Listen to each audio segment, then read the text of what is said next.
The Psychology of Criminal Conduct, Chapter 13, Part 2. Condition 2, Immediacy.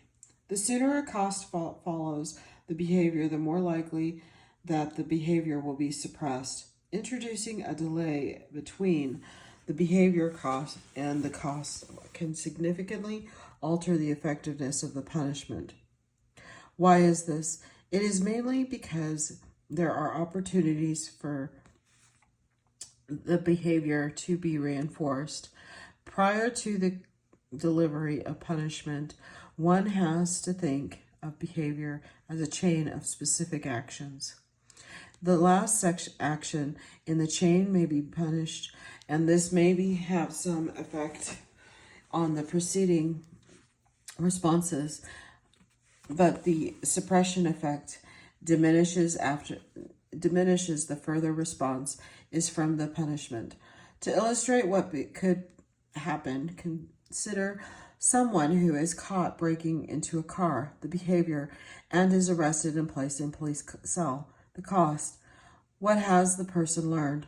Perhaps what they have learned is that it is not worth opening a car door with a crowbar. However, the punishment is unlikely to affect the behaviors leading up to the crime.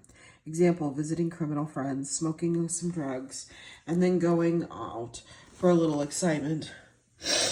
We can go one step further and imagine that the person is released on bail.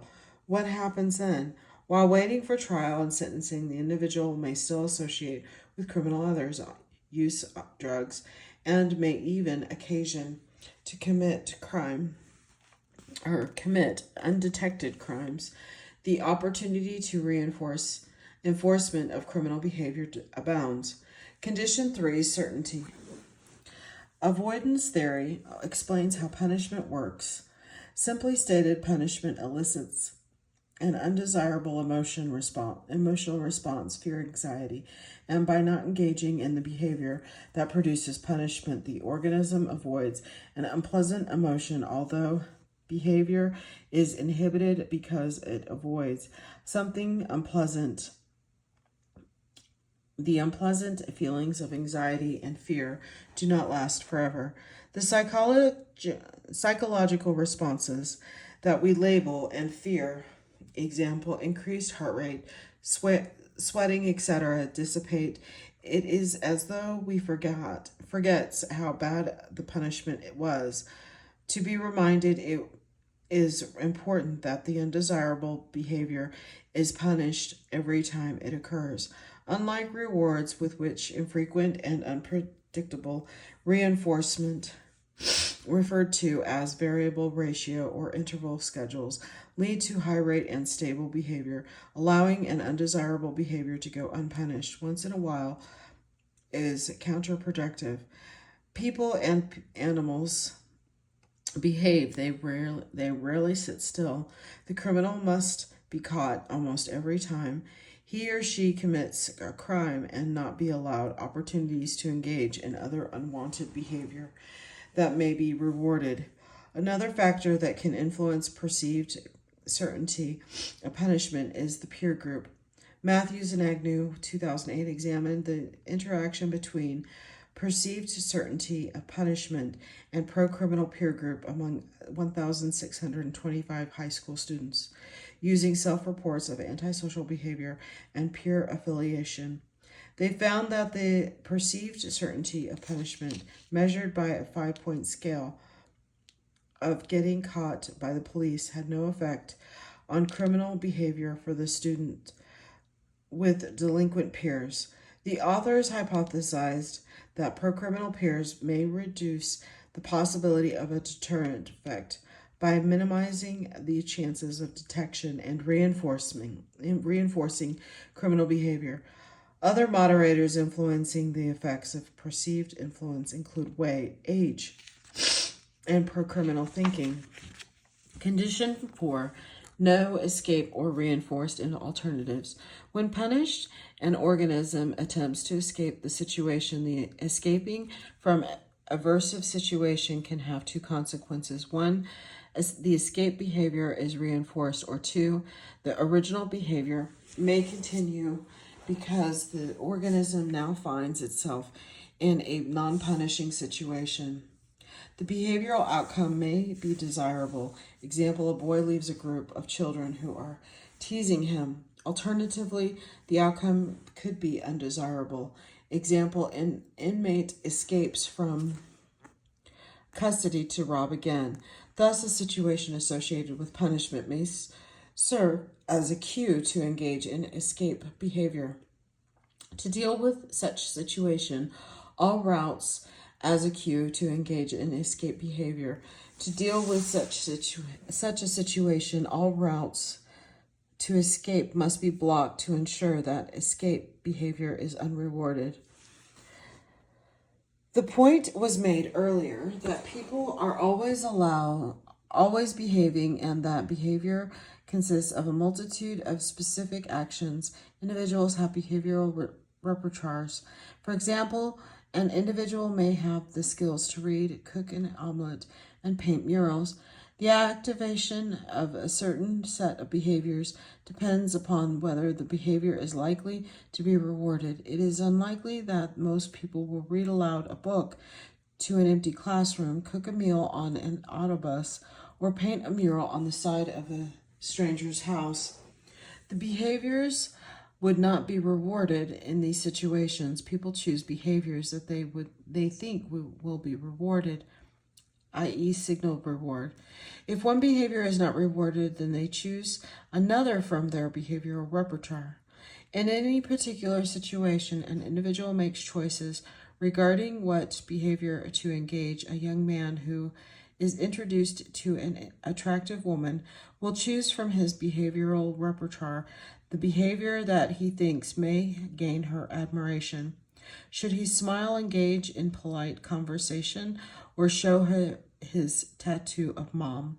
All of these behaviors may be in his repertoire, but they do not have equal chances of being met with success. In any given situation, behaviors form an ordering of their likelihood of being rewarded and punished. The most likely behavior in a specific situation is one that has the longest history of rewards and shortest history of costs in similar situations. The other behaviors follows according to their own individual reward cost. Histories, the young man in our example may start with the behavior that was most successful for him in the past. However, if the behavior is met with a frown, then he resorts to another behavior that was perhaps not as successful in the past, but may work this time. Thus, a punished response is not simply eliminated; it is displaced by another response. Criminal behavior, it consists of many different acts, and high-risk chronic justice-involved persons exhibit a variety of undesirable behaviors. Example: dishonesty, physical aggression, thievery, etc. Punishing one behavior. Example: the dishonesty associated with fraud leaves many other behaviors that could be used to achieve personal and illegitimate goals. Unless alternative pro-social behaviors are rewarded, criminal behavior in one form or another will continue. Condition 5, the density of costs must outweigh the density of rewards. Any behavior has both rewards and costs associated with it.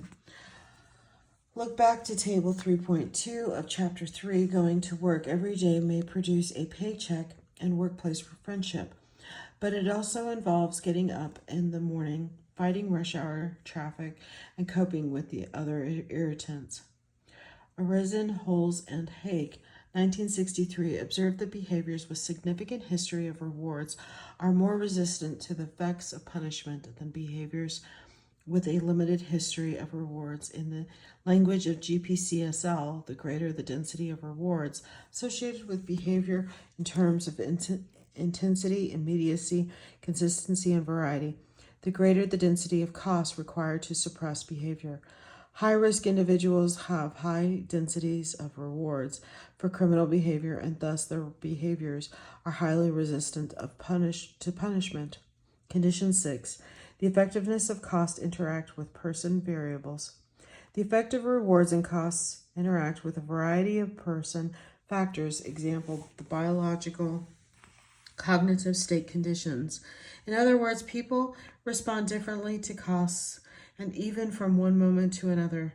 A few days in jail may present very different costs for the individual who lives on the street versus the white-collar criminal.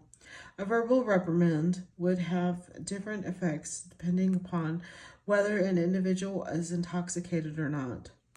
What does this say about the effectiveness of punishment? Gottfredson and Hershey, 1990, argue that the impulsiveness of many justice-involved persons would work against the threat of punishment. Indeed, those with high self-control are more deterred by punishment than those with low self-control. Fine von Rouge, 2017. We must keep in mind, however, that there are many other person characteristics that come into play.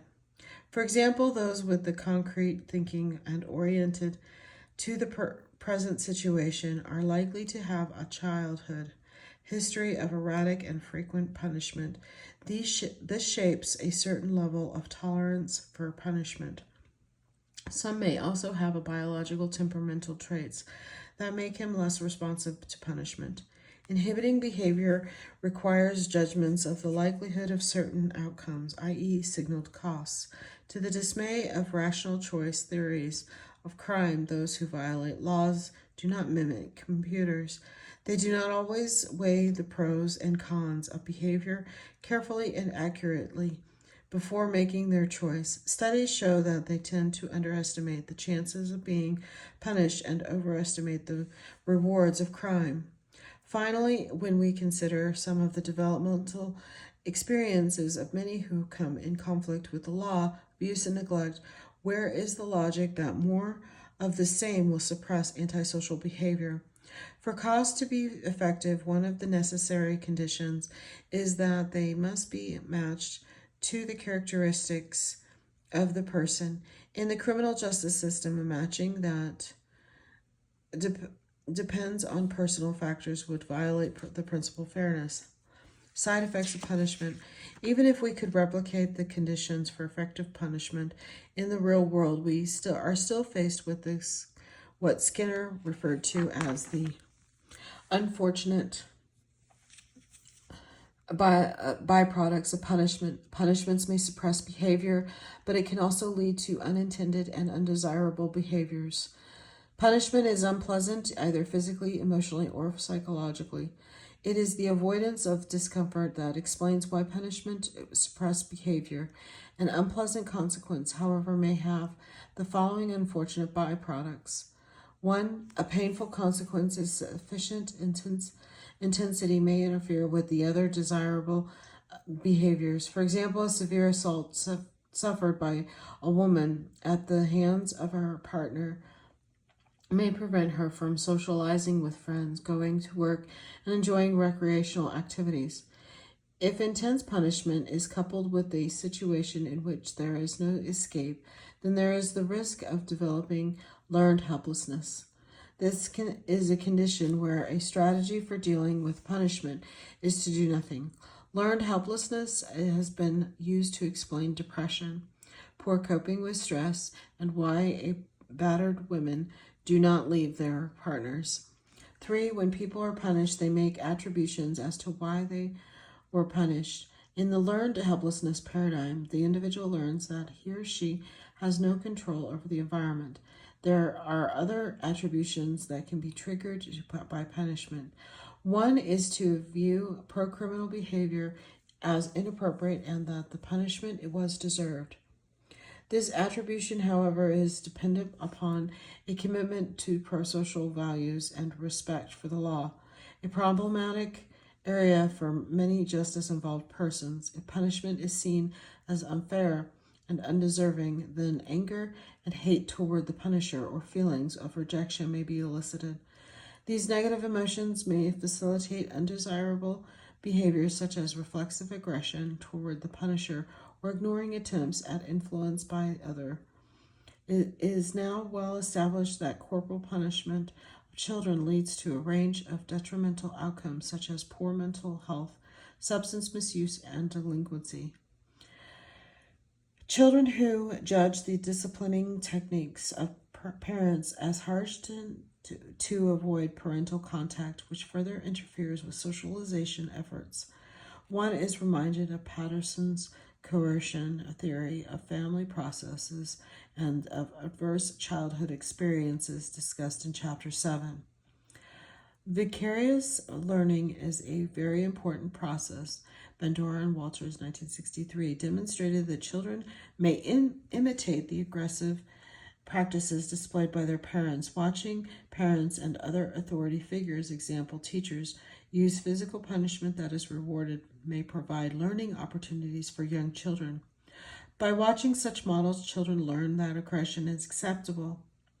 Research with families shows that high levels of aggressive behavior and harsh parenting are strong predictors of delinquency.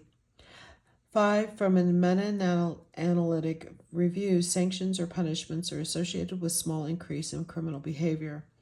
Perhaps some of this increase in the undesirable behavior can be explained by the individual's tolerance for punishment, perception of the unfairness of punishment, and witnessing antisocial behavior. Another explanation of this increase in criminal behavior following punishment relates to the gambler's fallacy. A gambler's fallacy is the belief that a string of bad luck will be followed by good luck. For the lawbreaker, it is saying, yes, I have been caught the last few times, but the next time I will get away with it. Although this effect is highly related to decisions, ground, and the certainty of cause, studies with justice-involved persons within gambler's fallacy model are rare. Summary of punishment. A general policy of punishment is wrought with difficulties, and yet we are faced with the need to discourage inappropriate behaviors and express dissatisfaction with the violation of law. Punishing to express disapproval of criminal behavior is one thing, punishing to deter is another matter. With respect to the latter, many jurisdictions have become tougher and meaner in their application of punishment in a futile attempt to deter. Scholars have noted the conditions needed for punishment to suppress behavior. See figure 13.3, and they can only inhibit behavior, are virtually impossible to meet in the criminal justice system. Police cannot be everywhere. The courts cannot pass sentence quickly enough. Project Hope as an exception, and correctional officials have difficulties ensuring adequate supervision and monitoring. Remember, punishment inhibitants, it does not teach new behavior.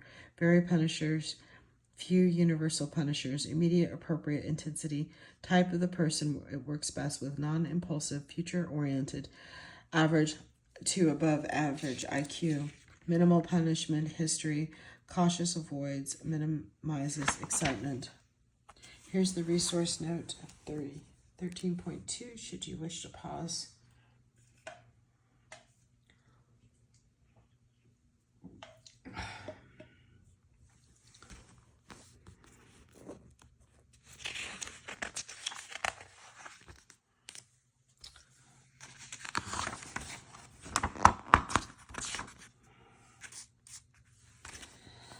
The Great Tough experiment violates almost every R&R principle, and especially the overarching principles of respect for the person, psychological theory, and the enhancement of crime. Prevention services. What many criminal justice policies fail to consider is that there are other ways of decreasing criminal behavior, and this is achieved by following Principle 4 of the R&R model. Introduce human services. Treatment is all but increasing the rewards associated with prosocial behavior to make the rewards associated with crime less attractive. A multi-pronged attack involving a shifting of the rewards and costs for both criminal and prosocial behavior rather than one-sided attack would be more effective, as we saw earlier. Rehabilitation programs that teach and reward prosocial behaviors can achieve the desired effect. An alternative to retribution and restorative justice. Not everyone has been pleased with the Get Tough movement. Victims were particularly dissatisfied with the criminal justice system for many reasons. They felt insignificant in the criminal justice process, i.e., reduced mainly to providing witness testimony, and ignored in the delivery of services, i.e., perpetrators of crime received treatment services while victims had to cope on their own. The victim movement that began in the 1980s was influential in ensuring that lawbreakers received their just desserts. The dominant position among many victim advocacy groups was that the criminal justice system was too soft on justice-involved persons and that harsher penalties were needed to deliver justice for the harm suffered by victims. However, others saw things differently. In contrast to the just desserts perspective was the view that the hurts need to be healed. This healing process required a collaboration among wrongdoers, victims, and the community to correct the wrongs committed by offenders. The concepts of healing, collaboration, and making amends are central to restorative justice. The first criminal justice-based restorative justice program can be traced to a small town in Canada, Kitchener, Ontario. In 1974, a probation officer with strong ties to the Mennonite Church was asked a judge to delay the sentencing of two adolescents convicted of vandalism while he tried something different. He proposed to the judge that he would take the teenagers to meet their victims and offer to make amends. The youths would benefit by understanding how their behavior affected the victims, and the victims would have the opportunity to say what they needed to make things right. From this trial grew what are called victim offender reconciliation programs, VORPs. Restorative justice programs such as VORP and family group conferences, FGC, meetings of offender, victim, parents, and community members have a number of characteristics. First of all, crime is seen as a violation of interpersonal relationships. Second, all who are harmed, the transgressor included, must take responsibility for making right the wrong. This requires a dialogue between perpetrator and victim wherein they discuss how the crime has affected them, preferably through face-to-face meetings. The justice-involved person has the opportunity to make amends and offer an apology. The victim has the chance to tell the lawbreaker how he or she has been affected by the crime and what is needed to heal the pain. Perhaps the victim may even forgive the person, although this is not a necessary component. Finally, the two, sometimes with the support of community members, discuss how each of them can contribute to alleviating the the harm created from the crime. Accepting responsibility for the hurt and victim participation in resolving conflict are core to restorative justice. This said, however, there is controversy about how much victim involvement is required in order for a program to be called restorative. Programs such as VORP and FGC are unambiguous. Restorative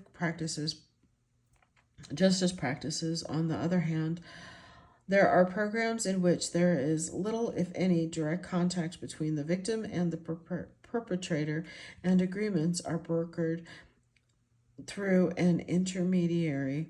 In these cases, the victim may agree to an offer of restitution, either financial or through community service, or to a written apology. Should court-ordered restitution or community service be considered restorative? Even though the victim provided no input, there are but two debatable illustrations of what could be considered restorative justice practices.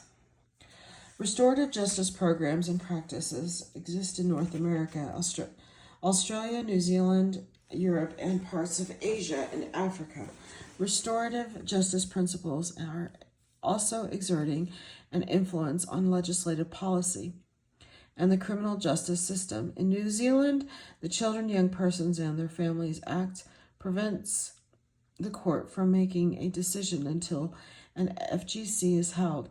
Finally, there have been various truth and reconciliation commissions formed to deal with such issues as human rights abuses during a period of apartheid in South Africa via Vicencio 1999 and in residential schools in Canada, Truth and Reconciliation Commissions of Canada 2015. Restorative justice programs have proliferated, and although much of the research has been methodologically weak and largely descriptive of processes, there has been an increase in quasi-experimental and randomized experiments in recent years. The difficulty in reaching definitive conclusions about the impact of restorative justice is twofold. First, as noted earlier, there is little conscious consensus over what constitutes a restorative justice intervention. Second, what are the expected outcomes? Example, victim satisfaction, reduced recidivism, and does achieving one outcome over another define success? For example, Robinson and Chaplin, 2008, do not agree with that recidivism is an important outcome measure by which to judge the value of a restorative justice program. However, their opinion tends to be in the minority. There have been at least 5 published meta-analysis review achieving victim satisfaction has consistently been reported. In a meta-analysis of 13 studies, the average effect size for victim satisfaction was 0.19. A meta-analysis of 10 experimental studies of face-to-face victim offender meetings found an average effect size was 0.16. A meta-analysis by Wilson, Oliger, and Kimball, 2018, found an effect size of 0.34, K equals 7. The victim satisfaction. This review focused on youth under the age of 18. The most recent meta-analytic review by Fulram and her colleagues, Fulram, Blaise, Bruch, and Schultes and Press, reported R equals 0.30. Perpetrator satisfaction with the process is similar but slightly lower. Finally, Anna Nascimento and her colleagues reviewed 35 studies focused on the psychological impact on victims, meeting the offender, although they did not report effect size estimates. The range of positive outcomes is noteworthy. For example, 17 studies reported decreases in negative emotions, and 5 studies found decreases in post-traumatic stress symptoms. When it comes to recidivism, the findings are more modest. The findings are consistent with an average R equals around 0.07. The 2 exceptions are that reported by Bradshaw and Roseborough and Wilson, ETL, R equals 0.12, 2018. Both reviews focused on use. The average effect size was 0.07. Found by most of the reviews is slightly smaller than providing any type of human service, R equals 0.10, and much lower than the R&R treatment, R equals 0.26. However, restorative justice programs may have 2 advantages over criminal justice sanctions. First, there is some evidence that if treatment is added to a restorative justice context, the impact on recidivism is enhanced, R equals 0.25. Second, restorative justice programs are cost-effective. Strange ETL, 2013, Weatherbaum, and Macadamian, 2013. Interpreting the results from evaluation studies is difficult because of the significant attrition rates found in many restorative justice programs. There are very few studies that exceed a victim offender meeting rate of 50%. It is clear from the research that not all victims want to meet their perpetrator, thus the high levels of satisfaction could be due to a subject selection factor. Also, the majority of those who have committed nonviolent crimes, about 85%, Bonta with most programs typically exclude sexual offenders, domestic violence cases, and other serious crimes, although there are exceptions.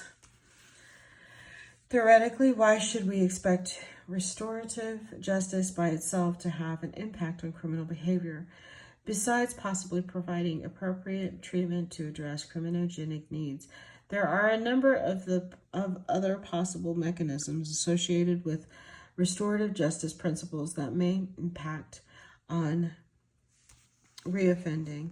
Understanding the impact of a crime on a victim may challenge a perpetrator's rationalization for a crime and increase empathy for the victim, thereby inhibiting harmful behavior. The forgiving, non-punitive context of the victim perpetrator encounter may nourish a more pro-social attitude when community members participate in a restorative justice process.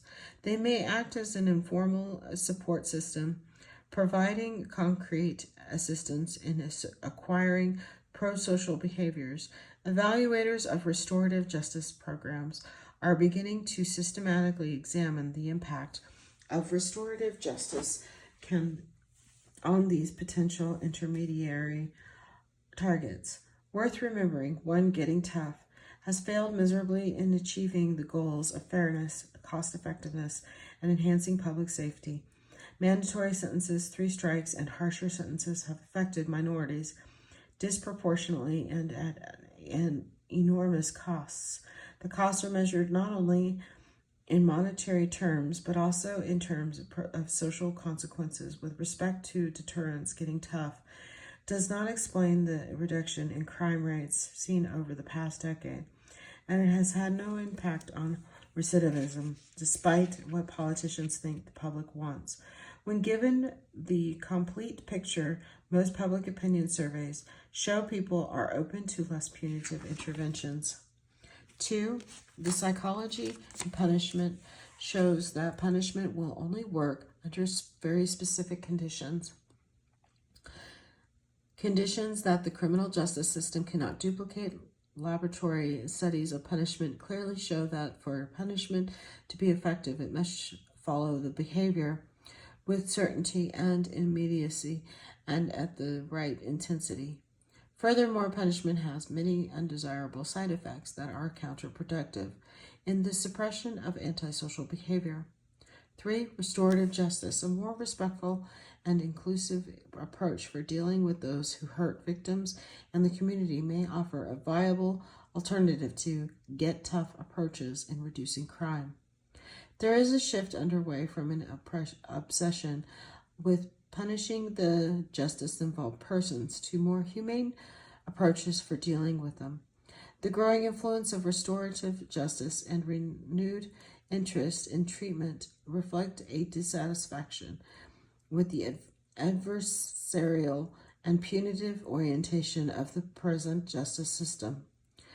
How far the influence of restorative justice will reach remains to be seen. Rehabilitation, however, already has made tremendous inroads and holds a promising future. Here are the recommended readings, and this is the end of chapter 13. Thank you.